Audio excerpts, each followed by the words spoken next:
Bismillahirrahmanirrahim. Assalamualaikum warahmatullahi wabarakatuh. Bagaimana kabarnya hari ini? Alhamdulillah, luar biasa, dahsyat, Allahu Akbar. Sebelum memulai pembelajaran, marilah kita berdoa terlebih dahulu. Yuk, angkat kedua tangannya. Bismillahirrahmanirrahim. Allahumma aftah lana hikmataka wansur alaina rahmataka min khazaini rahmatika ya arhamar rahimin. Amin ya rabbal alamin.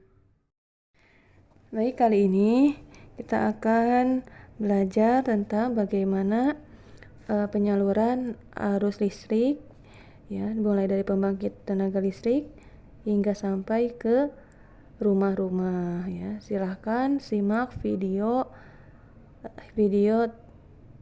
berikut ini.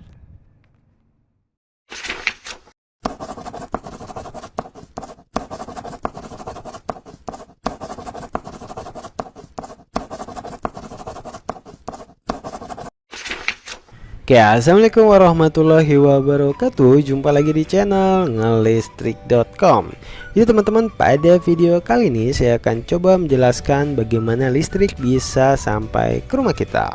Seperti yang kita ketahui bahwa keseharian kita tidak akan pernah terlepas dari yang namanya listrik. Mulai dari menonton TV, mencuci pakaian di mesin cuci, bermain game bersama kawan-kawan, atau hanya sekedar mencas handphone. Nah, pernah gak sih teman-teman iseng-iseng bertanya, apa jadinya jika dunia tanpa listrik? Jika dunia tanpa listrik, maka semuanya akan sangat gelap sekali, terutama pada malam hari. Dan kita tidak akan pernah nikmati peralatan-peralatan elektronik yang ada di rumah kita. Karena energi listrik begitu penting bagi kehidupan, maka tidak ada salahnya jika kita mencari tahu dari mana asalnya listrik yang kita nikmati ini. Dan semuanya berawal dari pembangkit listrik yang mengubah energi lain menjadi energi listrik. Contohnya ada PLTA atau pembangkit listrik tenaga air yang mengubah energi air menjadi listrik. Kemudian ada PLTD atau pembangkit listrik tenaga diesel yang memanfaatkan mesin diesel menjadi listrik. Lalu ada PLTU, pembangkit listrik tenaga uap yang mengubah energi uap menjadi listrik. Nah, dari pembangkit listrik ini dihasilkan tegangan 6-24 kV yang nantinya akan disalurkan ke gardu tegangan ekstra tinggi atau gardu TET. Di gardu ini terdapat trafo step up yang berfungsi untuk menaikkan tegangan menjadi 500 kV atau tegangan ekstra tinggi, ya. Alasan menaikkan tegangan menjadi ekstra tinggi ini agar listrik yang melewati perjalanan yang sangat jauh sekali bisa menurunkan rugi-rugi daya akibat perjalanan jauh tersebut.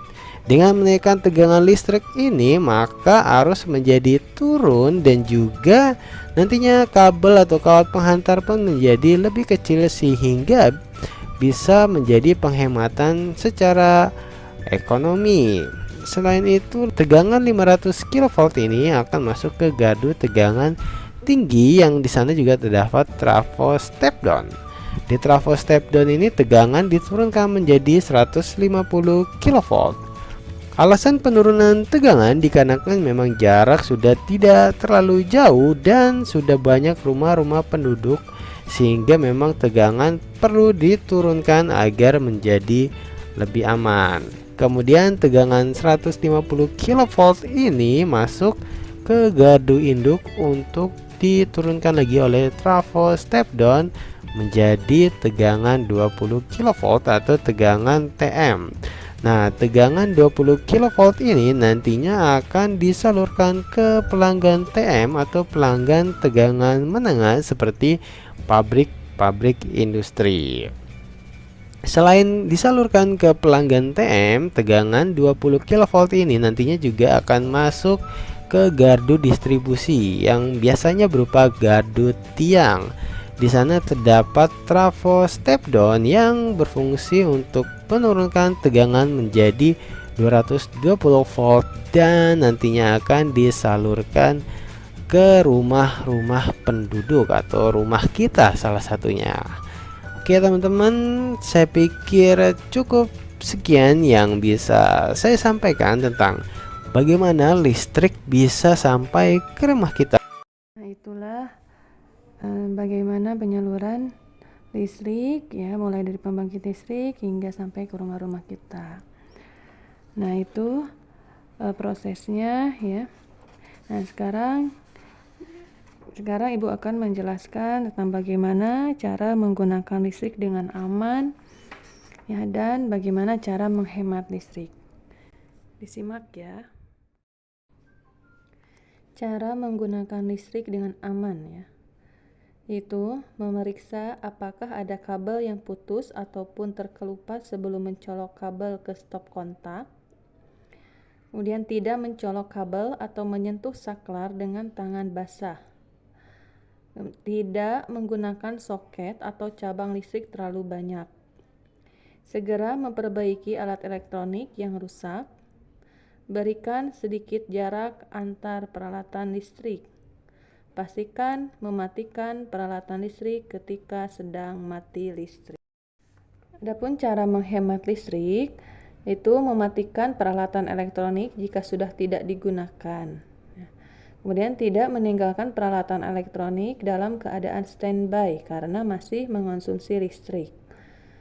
Menggunakan lampu dan peralatan elektronik yang hemat energi.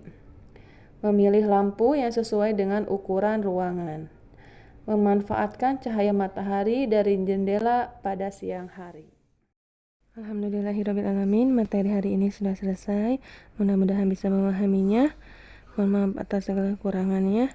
Wassalamualaikum warahmatullahi wabarakatuh.